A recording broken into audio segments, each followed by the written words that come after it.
Dito daw sa impeachment ni Sara, isusumpi na yung mga bank records ni Sara. Violation daw yan ng bank secrecy law. Kasi mayroon tayong bank secrecy law, bawal yan. So ngayon, ibig bang sabihin, mababiolate yung bank secrecy law sa gagawin na yan ng Justice Committee? Kasi kung isusumpi na yung mga bank records. Ang sagot dyan mga kabunyog ganito. Pag-usapan natin ang bank secrecy law. The Bank Secrecy Law of the Philippines, Republic Act Number 1405, enacted in 1955, dictates that all deposits in banking institutions and government bonds are strictly confidential and cannot be examined, inquired, or looked into by any person, government official, or office. Exceptions include written consent from the depositor, impeachment cases, bribery, dereliction of duty cases, or litigation where the money is the subject matter. Yan. So, tama ba na mayroon tayong bank secrecy? Yes! Bank secrecy. Hindi talaga pwedeng pabuksan, hindi pwedeng itanong, mag-inquire, hindi pwedeng tingnan ng sino mang tao, sino mang official ng gobyerno or opisina ng gobyerno. Strictly confidential yan. Cannot be examined, inquired, or looked into. Yan ang bank secrecy law. At lumang batas na yan. Republic Act Number 1405 yan. Enacted in 1955. Bakit may ganyan? Ay syempre, yung tiwala ng tao sa sistema ng bangko natin, yung banking system.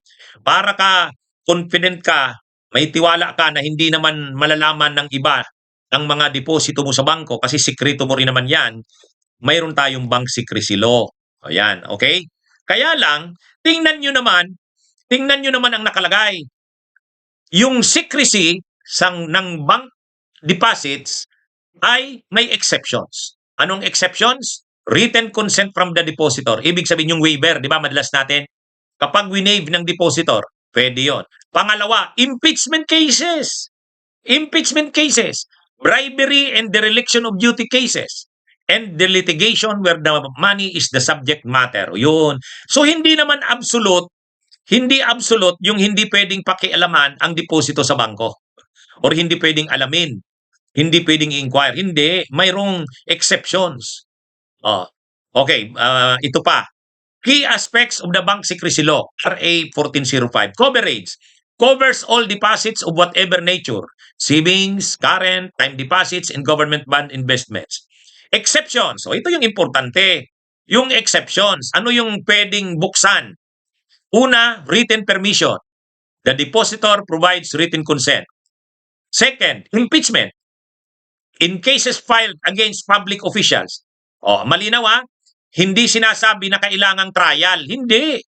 Hindi naman impeachment cases. Hindi naman ibig sabihin na sa trial na. Kahit dun pa lang sa Justice Committee, pwede na. Kasi impeachment cases or when cases filed against public officials. Bribery, dereliction of duty, cases involving public officials. Exempted din yan sa bank secrecy. Litigation, when the deposit is the direct subject of a court lawsuit. Ang bago pa ngayon na exception, AMLA, Anti-Money Laundering Act. Covered institutions must report suspicious transactions. So yan. Yan mga kabunyog, mga kababayan. Sa katunayan, sa ngayon, sa kasalukuyang mga nangyayari sa mundo, na marami na kasing mga transactions na dapat nang bantayan, halimbawa, money laundering. Kaya ngayon, yung exception sa bank secrecy law, dinagdagan pa. Ito yon. Current efforts and proposed amendments, modernization. As of 2026, proposals aim to relax these rules to combat money laundering, tax evasion, and corruption, bringing Philippine law in line with international standards. Kasi, ang ibang mga bansa, hindi na ganun ka-stricto na hindi pwedeng buksan ang bank accounts. Bakit? Kasi marami ng dayaan, yung money laundering, tax evasion. Kaya ngayon, sa kasalukuyang mga batas, mayroon ng mga exceptions talaga. So yan mga kabunyog. Kaya yung mga nagsasabi na violation ng bank secrecy law, hindi nila nalalaman yan. Hindi naman absolute ang bank secrecy. Okay?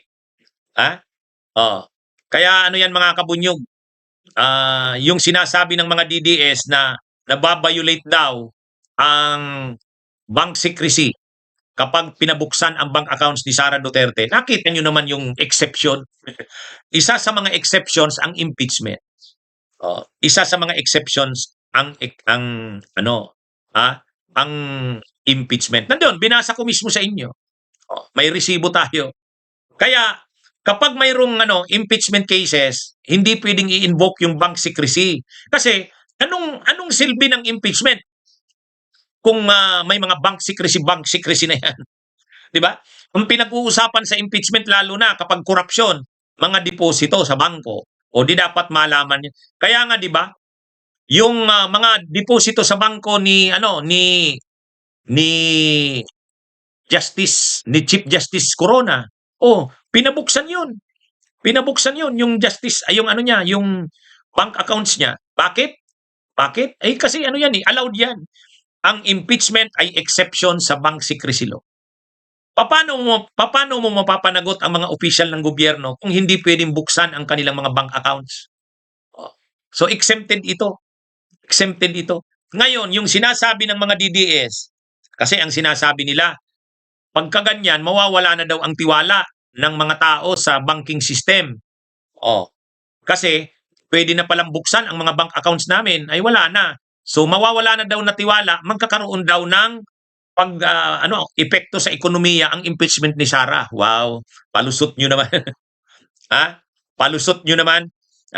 Ano naman, actually, mas mababalik pa nga ang tiwala ng publiko kapag pinayagan na mabuksan ang account ni Sara. Bakit? Ibig sabihin, ayaw natin ng korupsyon. Ibig sabihin, sa ating bansa, may bank secrecy. Pero kapag korupsyon na ang pinag-uusapan, hindi pwede ang bank secrecy. Di ba tama naman yun? Tama naman yun eh. Kumbaga, mas mawawala ang tiwala ng mga tao, lalo na ang mga foreign investors, kung dito sa Pilipinas, hindi napapanagot ang mga korap. Di ba? Paano mo, hindi mo mapapanagot ang mga korap, o di lalong walang tiwala ang mga tao. Lalong walang tiwala, maging ang mga dayuhan. Sa Pilipinas, wala dyan, hindi napapanagot dyan ang mga korap. O dito sa atin, dyan, napapanagot dyan ang mga korap. Kahit may deposito ka sa bangko, kapag galing naman sa korupsyon yung deposito mo sa bangko, nahahabol yan sa Pilipinas. Di ba? So dapat ganun. Hindi dapat tingnan na yung pagbubukas ng bank accounts ay negative. Positive nga yun. Di ba? Di ba? Kasi kung wala, mas natutuwa nga ang mga tao na yung mga deposito sa bangko na galing sa masama. Kaya nga mayroon tayong Anti-Money Laundering Act. Bakit? Kasi kung ang pera mo ay galing sa drugs, kung ang pera mo ay galing sa korupsyon, kung ang pera mo ay galing sa mga illegal na aktibidad, mga illegal na pugo, kapag galing sa mga ganon, sa mga lahat ng illegal, galing doon ang pera mo. Dapat mabuksan ang mga accounts mo. Kasi dapat ang nagsisirculate na pera, ang dinidepositong pera sa mga bangko ay yung mga maaayos lang. Kapag ang mga nagsisirculate na pera sa bangko, sa ekonomiya ay galing sa kasamaan, masisira ang ekonomiya. Masisira ang tiwala ng tao. Kaya mayroon tayong Anti-Money Laundering Act. So, yun? Yung kung matino ka, kung galing sa mabuti ang mga deposito mo sa bangko, hindi ka naman matatakot. Galing naman sa maganda ang deposito mo eh. Yung mga pera mo sa bangko, galing naman sa kabutihan, hindi naman daya, hindi naman pagnanakaw, hindi naman illegal na droga, hindi naman kidnapping for ransom, hindi naman terrorism. Anong kinakatakot mo? Mas dapat nga matuwa ka na binabantayan ng ating mga regulatory authorities tulad ng Bangko Sentral, Anti-Money Laundering Council, binabantayan nila ang mga perang pumapasok sa mga banking system natin. Madadamay pa yung mga mabubutik dahil sa mga masasama na yan. Kaya, tulad ngayon, ang daming perang nagsisirculate galing sa korupsyon, dapat, yan? Sugpuin yan. Di ba? Kaya ito mga kabunyog, mga kababayan,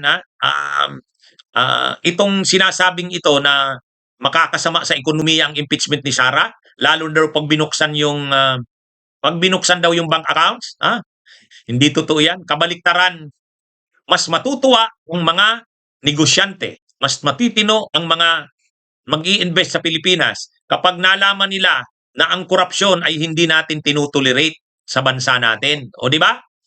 O, kaya ayan mga kabunyog, mga kababayan. O, ayan, ito na. Kaya yung mga sinasabi na yan na nakakatakot daw, hindi totoo yun. Parang matatakot na daw ang mga negosyante, matatakot na ang mga may pera. Hindi. Mas matatakot ang mga may pera, mas matatakot ang mga negosyante kung ang nagsisirculate na pera, ang mga deposito sa mga bangko ay galing na sa kasamaan, kidnap or ransom, ah, oh, illegal na mga pogo, drugs, yan yung mahirap. Kaya kung may hinahabol man na mga pera na nagsisirculate, mga deposito sa bangko galing sa korupsyon, drugs at iba pa, tama lang yun. Matutuwa pa nga doon ang mga foreign investors. Matutuwa pa nga doon yung mga matitinong negosyante. Kasi, ibig sabihin nun, maayos ang ating financial system. Nalalabanan natin yung mga illegal na pera na nandyan sa banking system natin. Okay? So yan mga kabunyog, kaya yung bank secrecy na yan, hindi totoo yung sinasabi ng kampo ni Sara na labag na daw sa bank secrecy itong gagawing impeachment na to. Ano yan? Ang impeachment ay exception sa bank secrecy. Pangalawa, hindi po totoo na masisira ang ekonomiya natin dyan.